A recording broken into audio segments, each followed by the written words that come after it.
So in trying to put a max to a patient, there are some two techniques that we use. So this is what's a C to E grip or two-hand Thenar eminence technique.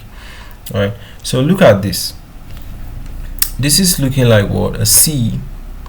All right, so let me get the point. All right, so this is looking like a C. All right, and here we have three hands, so it's looking like an E. So they call it C to E. You understand? So there are those techniques if you want to actually put a bag valve max for a patient to resuscitate them. You understand? So especially when you want to actually put that valve max in emergency situations, okay, so they help to create a tight seal between the max and the patient face.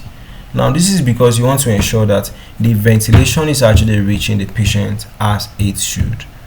All right, so C to E grip is just one hand method. The thumb and index finger, they actually form a C shape to hold the max. Okay, so one hand, okay,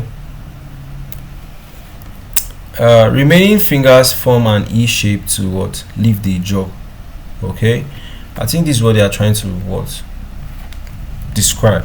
All right, so it's commonly taught to beginners, can be challenging for maintaining a good seal, especially in patients with facial hair or unusual anatomy. The two hands. This one, both hands are used to press the max down with the Thenar eminence. Okay, that's like fleshy parts of the thumb. So it happened not to be in any of these pictures though, all right, because the Thenar eminence should be the one pressing it in the Thenar eminence technique. So it requires what? A second person to squeeze the bag. So this one you are doing it with somebody, the other one you are doing it, you are also squeezing the bag. All right, so it's shown to provide max seal and tighter volume, especially in novice providers, particularly helpful in what? Difficult airway scenarios or with patients who have poor max fields. It could be that the max is too bigger than the patient's face, but you just have to use it in emergency situation because there's another option available.